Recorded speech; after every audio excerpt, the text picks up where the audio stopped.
Ships is leading the charge to make the 2024 Broker Carrier Summit possible, and we are so excited to have their support. In case you haven't heard, TAFS offers much more than freight factoring. It provides a comprehensive support system for trucking companies of all sizes, specializing in fast and efficient invoice factoring with the ability to pay carriers in as little as 1 hour. And TAFS services go well beyond factoring, offering a fuel card that unlocks major fuel discounts, flexible business loans that are designed to cater to the distinct needs of a carrier's operations, a dedicated, responsive client experience team, and much more.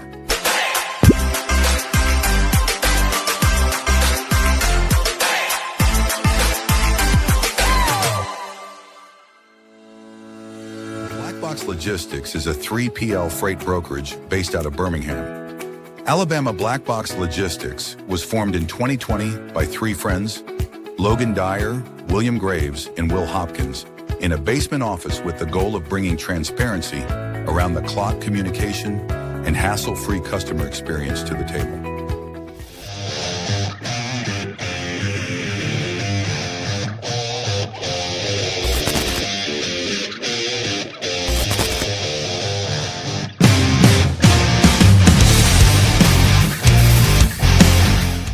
Loadbase is a logistics software solution that simplifies the process of tracking carriers.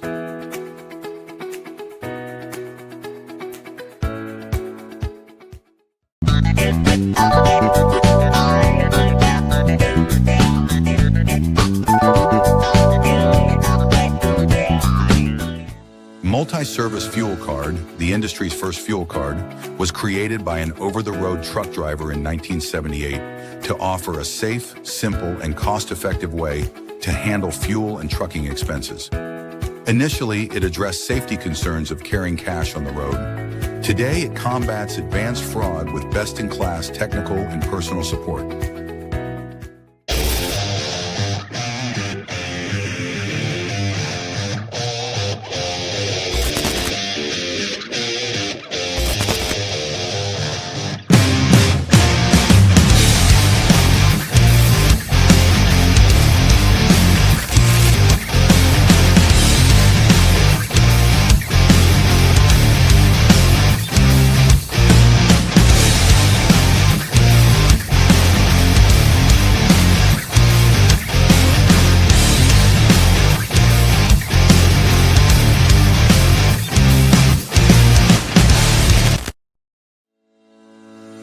Sales-CRM is built for freight broker and agent sales teams.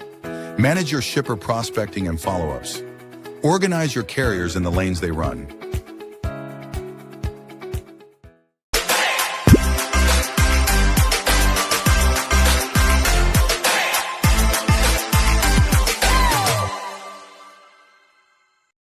HD Ships is a leading logistics provider specializing in sustainable and tech-driven freight solutions. With hubs in Reno, Phoenix, and London, we deliver comprehensive services, including full truckload, expedited cross-border, and intermodal freight. Leveraging proprietary technology, we offer 24/7 tracking, real-time visibility, and advanced automation to ensure safe, compliant, and efficient transportation. Our commitment to sustainability enables clients to offset emissions through carbon credits, aligning logistics with environmental goals. At HD Ships, we prioritize transparency, reliability, and exceptional customer service, empowering clients to achieve seamless, sustainable logistics solutions worldwide.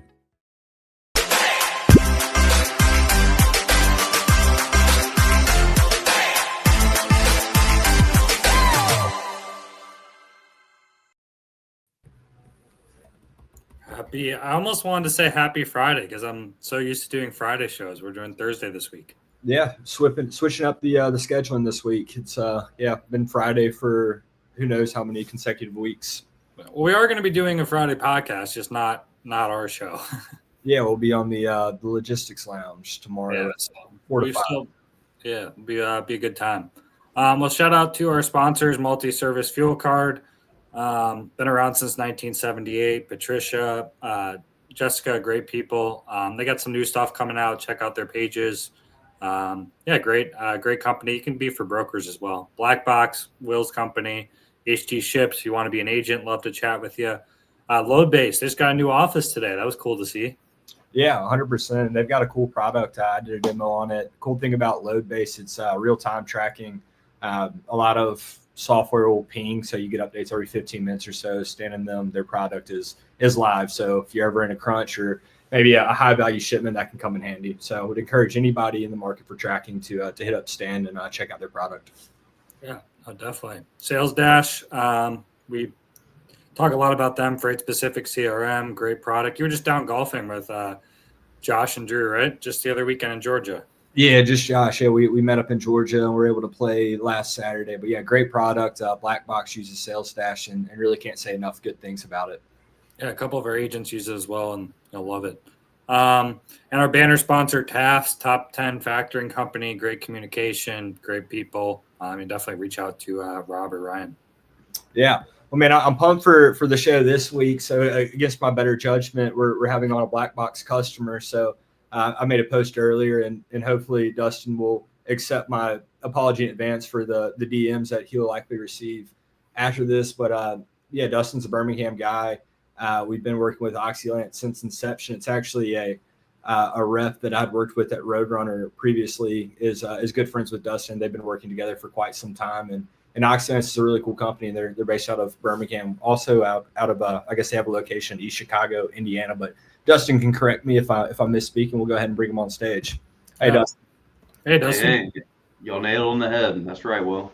Awesome. Yeah, Dusty Dog. Well, yeah, we appreciate you carving out some time to join us this afternoon. I had to. Y'all got the best freight podcast out there, so I had to jump on and give a little experience and some stories of what we've dealt with through the years. So awesome. Yeah, I'm excited. I don't know your background. Will does, but from what Will said, you have a great story. And I guess for people who don't know you, maybe just start with a little bit about your history, how you got into freight, what you're doing now. Yeah. So when I graduated college, I was a baseball wannabe who wanted to keep playing. Skill set did not allow that. So I had to get a real job. Anyways, I started out working in the plant here at Oxylance, running not all the machines, but a good portion of them. So I've got a real good understanding of how everything works. And the guy who was doing all the freight logistics for us, he'd been with us about 15 years, did an incredible job. Anyways, he announced that he was going to retire and become a full-time coyote hunter. He still posts about it on Facebook. So that's one heck of a follow on Facebook. Anyway, so since he was stepping out, he tried to teach me the ropes on how he does things. And me being kind of new school, I completely disagree with everything that he did. And, I learned through the fire. Will's mentioning my buddy Chris Sturma, who works for him, and Chris can attest that back when I first started, what I would do is I would send out a group email for a load to probably 15 to 20 different brokers, and they'd be fighting over $10 margins basically, and it did nothing but cause me headaches. And trucks and drivers were saying, "Oh yeah, I'm there. I'm 10 minutes out," and he was 2 cities over. And anyways, fishing for the bottom of the barrel was a complete nightmare, and I finally got some sense about myself. And anyway, so I work very heavily with Chris Sturman and Black Box. So yeah, I want to touch on that just because I think it's an interesting concept. So I've never been in a shipper role, but it's kind of similar brokering the freight with the carriers, right? And so like from an outside perspective, it sounds like that was your experience, like going into it. It's like, it makes sense, right? To get, like 15 people at once going over it, let's get the cheapest rate. But then usually on the back end, it'll cost you in the service. And then if you're able to kind of like calculate the cost for your time for that, it's just like not worth it. So it sounds like, I don't know, we can relate to that as brokers, because we have, like, we do the same thing, right? Like when you're emailing the brokers, we could email the carriers 15 ways, and it's the same thing. And it's one of those things where, yeah, like you kind of have to like learn by going through it. I feel like we got a big hello from Marco coming from Team One. He works with Chris. Yeah, Marco does a great job for us. Yeah, But yeah, no, you're right. I mean, I was spending 2 hours on a load going to Birmingham to Tell City, arguing over $50 margins, and it's going, this is such a waste of my time. And at least in my experience, what happened is if once you're really fishing for the bottom of the barrel, you're also getting bottom of the barrel drivers, and they would cause issues in our back lot. Going, I've been here for 45 minutes and no one's come over here. It's like, hey, bud, we all working. People are driving, doing their job. I mean, so you pay for a service both with a broker as well as the driver. So it's got to be a mutual relationship. Yeah. Hey, Dustin, touch on what Oxylance does for those listening that don't know. Even me, so you've been working with Chris for quite some time. I never really understood what Oxylance did, and we even have customer pickups from Oxylance with one of my accounts which you know about. And it's I really went over there to you guys' space and saw it. It's man, you guys do some cool shit.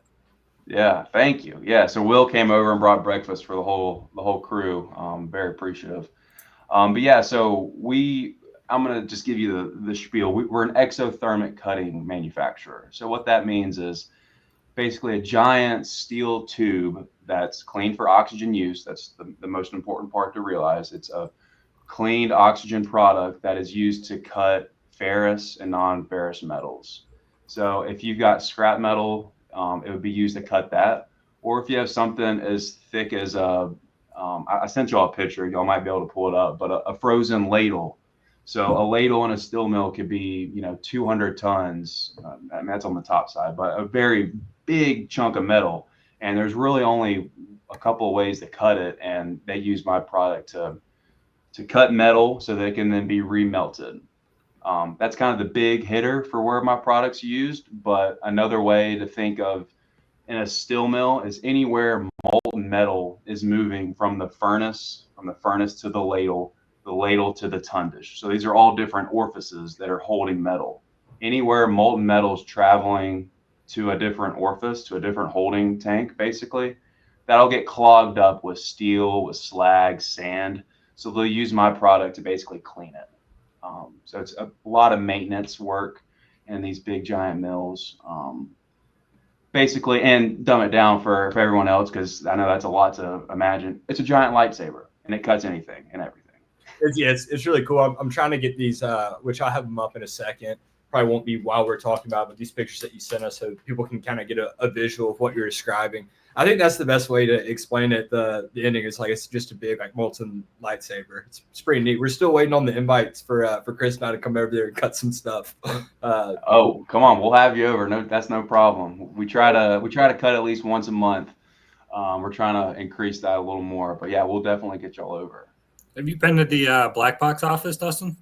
Yes, it is very nice. I got to go to their not homecoming, but the opening ceremony or whatever they had. It was very nice. They got some great art, graffiti art for all their when you walk in, and then it's just a very nice office. They've done a top-notch job. I was down the day after it, so I got to see it too. It's a really nice office.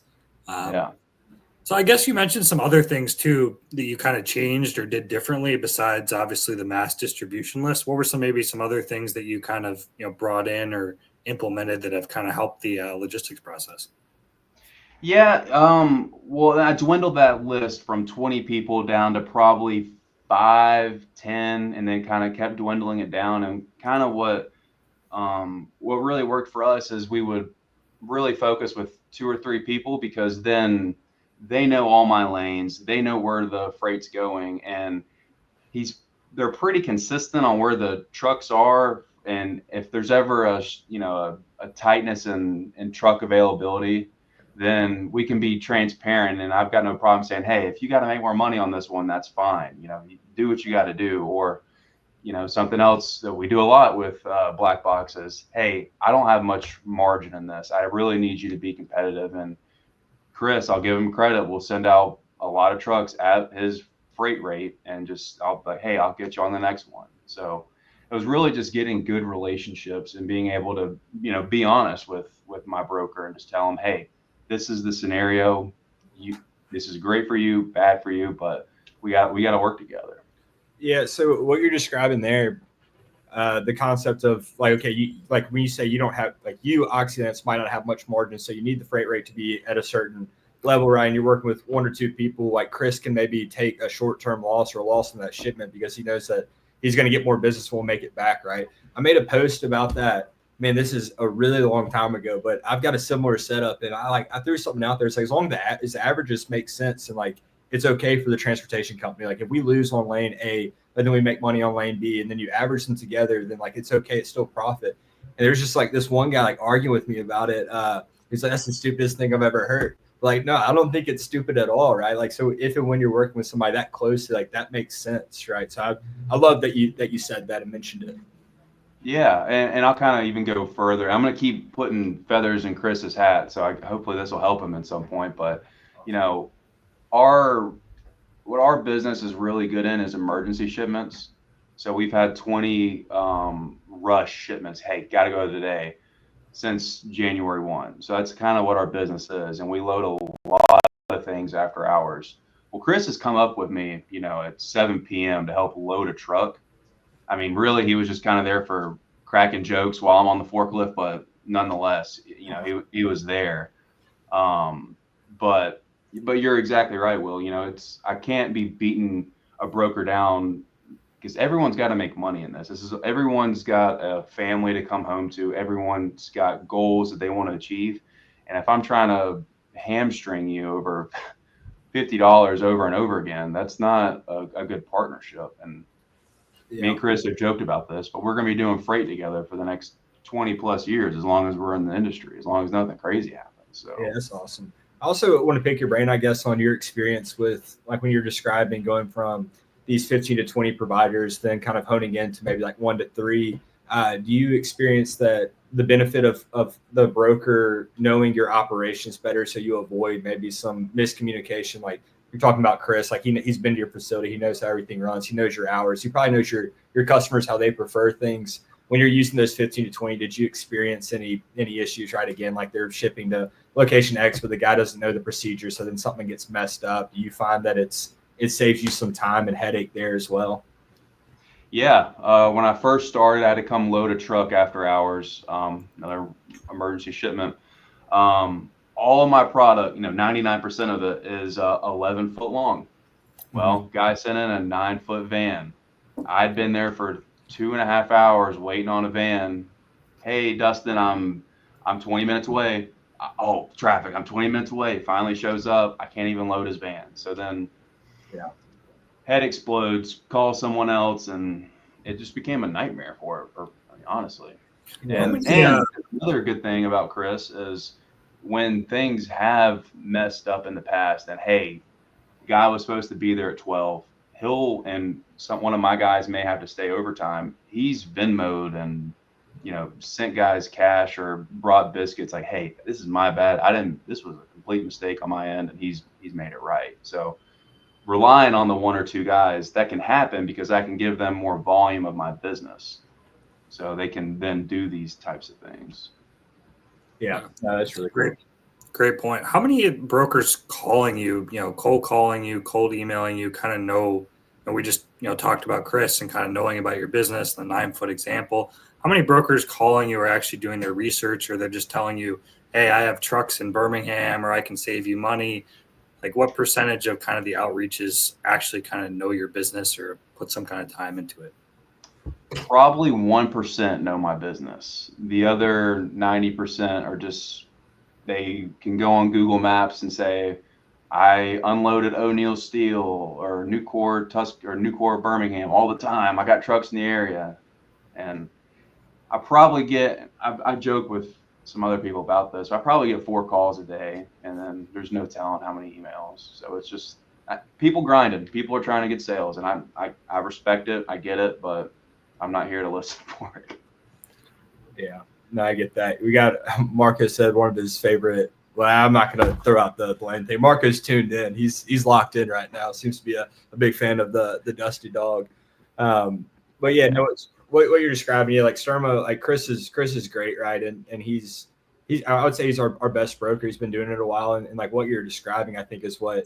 So one of the main things. There's a lot of things that separate him from your average or even your your good or great brokers is things like that, right? Like if and when things go wrong, because problems are inevitable, at least with my perspective. Like we're dealing with, like we're brokering to transportation providers, like whether things happen, right? But it's not about what happens, but how do you handle it? How do you make it right? And like what you're saying, Chris offering, or not just offering, but doing it, like Venmoing somebody to stay late or whatever he needs to do to make that right with you guys. I think that that's a missing piece for a lot of people. I think when you're talking about these relationships with these customers that you want to have and continue working with them, like if and when something messes up, right? Like what do we do? Do we just say like my bad, or do we like actually take action to make it right?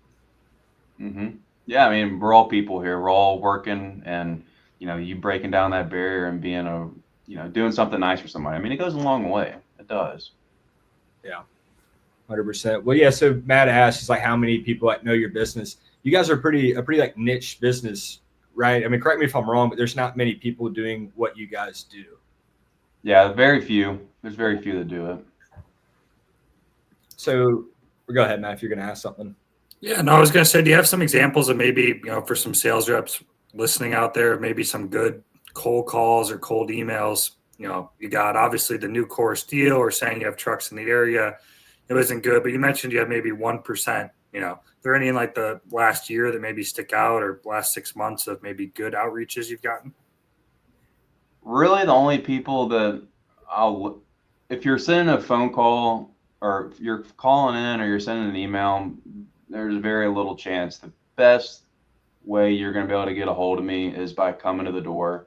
If you bring donuts, that's great, because I hand it off to the guys in the plant. But really, you got to come in person, because I just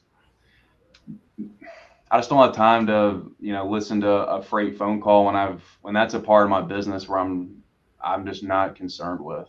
So I wish I had a good cold call example. I mean, I've had a few that I've kind of laughed at with a guy and like, hey, dude, I know you're doing what you got to do, but I'm not your guy. If someone at least comes off and can get through me being a jerk, I guess, on the phone, and I can listen out to them, I'll give them a few companies that I work with that are like, hey, I know they always need help with freight. So if you come off as a genuine person, then that's a good way to at least get me to start talking. That's a good. Will and I are probably about to say the same thing. Go ahead, Will. I would say, I mean, that's a good point for like anybody listening, right? It's like what you're talking about, like the willingness to like help. You're not their guy, right? But if whatever you kick it off to an extent, right? You're willing to like give them some good leads, right? It's like one of those things where I think that people so often, like when they hear no, they just kind of like shut down.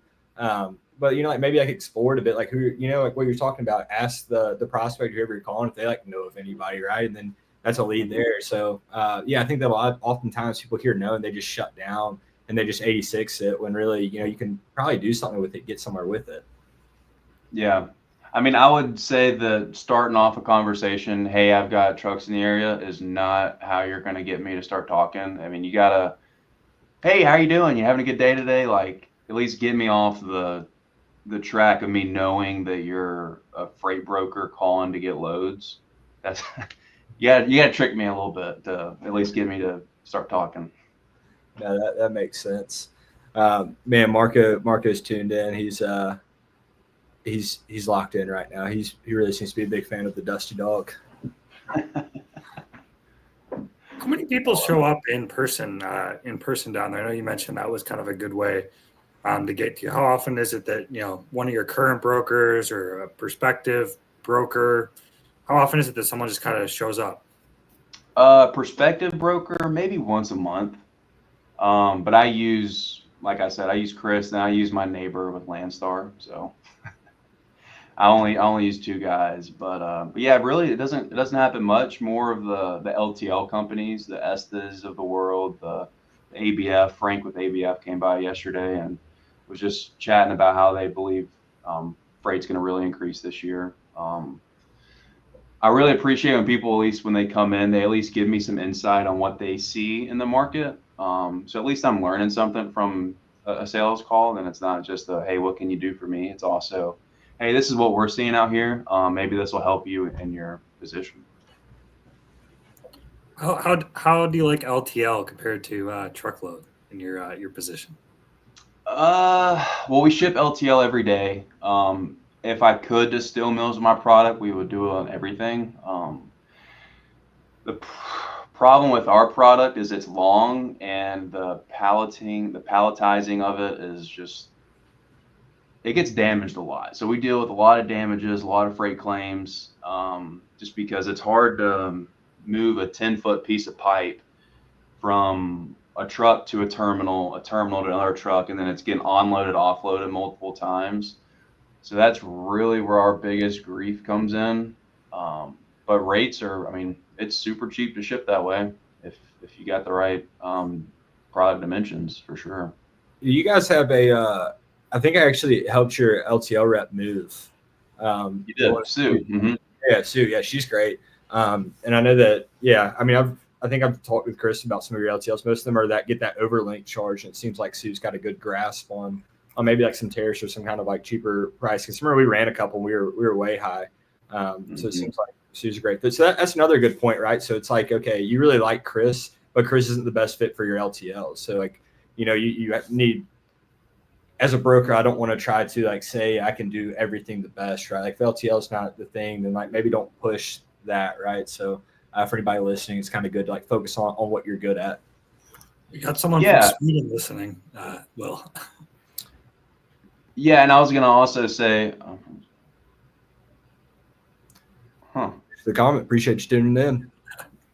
Right on. I mean, I would agree with that too. Like, I've never, like, once a year maybe I'll send or black box, LTL rates to see if that's in their ballpark, and it hasn't been. But I did the same with drayage, and they used to not be able to really do much, and now Chris is moving a little bit of drayage for us. Not that we import much, but y'all have been able to kind of develop your company and get new efficiencies and new skill sets. And so it's just if you're good at it, let's talk. If you're not, hey, we'll circle back in a year or two and see if maybe this is in your wheelhouse. Yeah, man, he's done a great job with the drayage. To be frank, like I still don't fully understand drayage. Same thing with reefers. Like I just don't know much about it. But he's really love reefers. I've said it so many times. I moved one reefer load. It was my first load ever. It was my last reefer load ever. But I mean, that said, like we have guys that do reefer, right? And like that's the beautiful thing about freight and transportation. There's so much out there to learn. So like I don't think anybody ever gets to a point. And like things are constantly changing and evolving. Like even like the operating systems that people are on. Now you got automation, AI, all this stuff. There's just so much out there, and there's so much opportunity.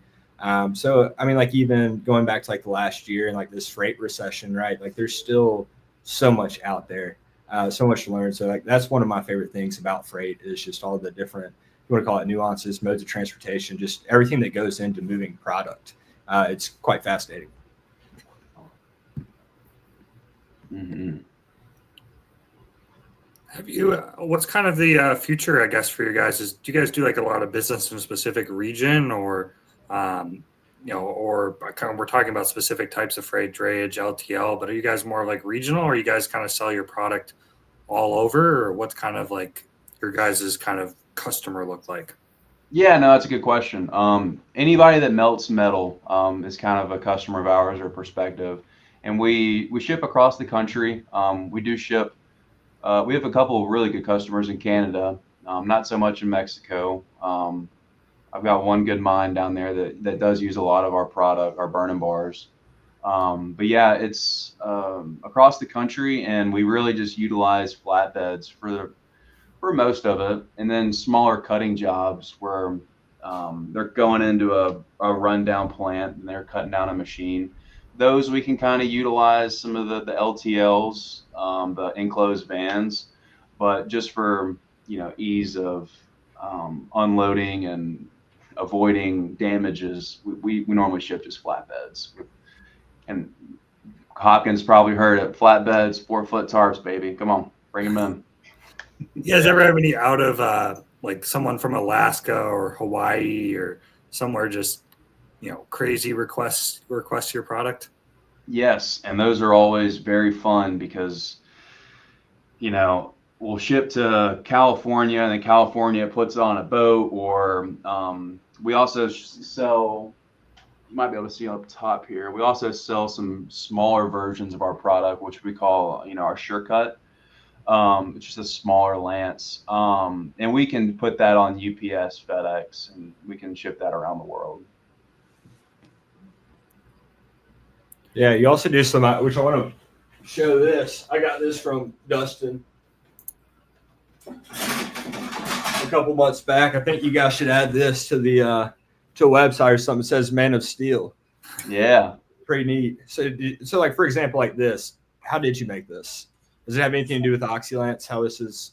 No, there's a laser company here in Birmingham, and I just had a funny idea. I'm like, I love Superman, and I originally made it for Women of Steel. Matt or Hopkins, you didn't get that one, but I know Bailey's got one. Yeah, Bailey, of course. But some of my suppliers that I really like, I wanted to give them something that was just different, and I loved the idea of Superman. So I just put Woman of Steel, and actually the owner of our company, she got the original one. It's huge, blown up, and it's actually on aluminum, so it's a little contradictory. But yeah, it just goes back to giving people just something that's nice, and it's just that was $10. It was nothing, and it's just goes a long way. I mean, you got it in your office, so yeah. No, I mean it's awesome, right? Like so, I mean that's something that I don't want to say we struggle with it, but like when we get new customers, we write handwritten letters and we do like a little, you want to call it like a swag bag, like a little like truck or maybe like a hat or something. But something like this, it's so unique, right? Like that'll like stick with somebody. So like if and when, I don't know, you just want to send somebody something nice rather than doing like a Applebee's gift card. You get like a Man of Steel like that. That's really smart and creative. Thank you. Well, we've actually upgraded, Will. We might have to get it with the team, but now we got a phone case, put your phone on there, Man of Steel. Yeah. Matt, I'm going to have to get you hooked up, buddy. Some cool stuff. You guys both have nice offices. You got to maybe get someone to replace his Michael Vick jersey over there. But yeah, that's get mixed reviews on the Mike Vick jersey. And then I've got John Daly next to him, and then Mike Tyson. So like maybe I should get some more wholesome athletes in the office. But it'll do for now. But Matt probably doesn't need one. He's more of a reefer guy.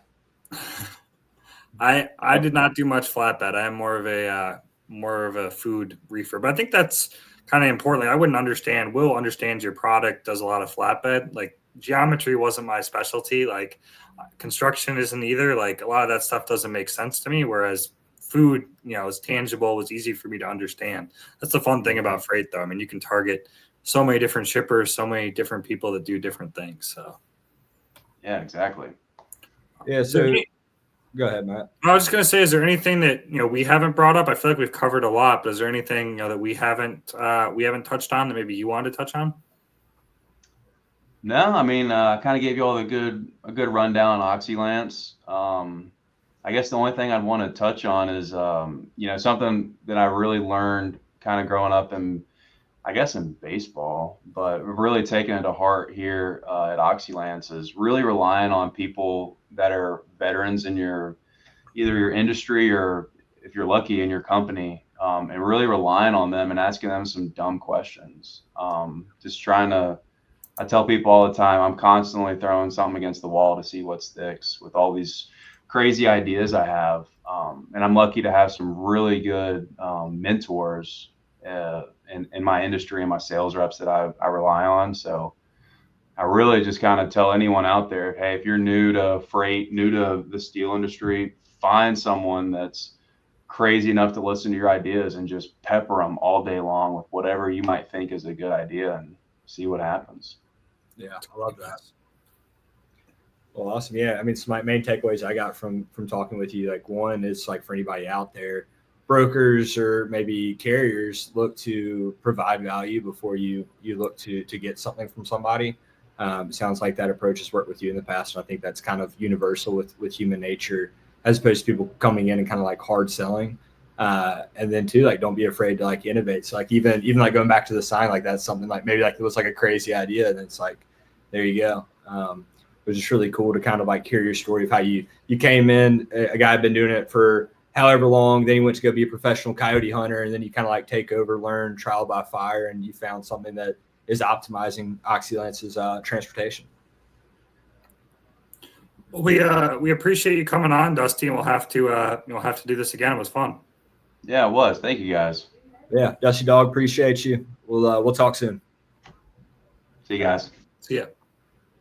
That was fun. A lot of good knowledge for brokers, out there. I love the thing about, if he made a meaningful connection, he'd just, refer them to some of their partners, which is, something not a lot of brokers ask. So it was great.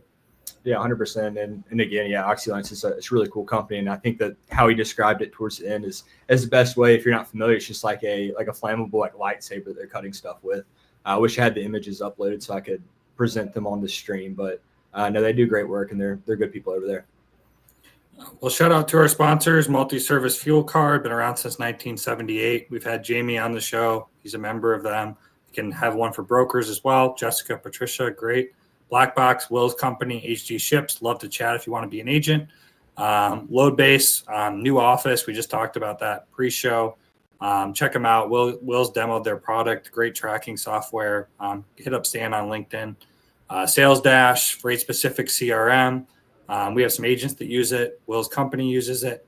And then brought to you by Taft's Top 10 Factoring Company. Hit up Rob or Ryan. Great customer service. I think they're open till 12. Good rates, just all together good people, Kansas City based. 100%. Well, we'll be back at it next week. Stay tuned to the page for updates, announcements on the next show. And then, if you guys want to join us, we'll be on the Logistics Lounge tomorrow at 4 p.m. Central. Sounds good. I'll see you there tomorrow. Sounds good. I'll see you.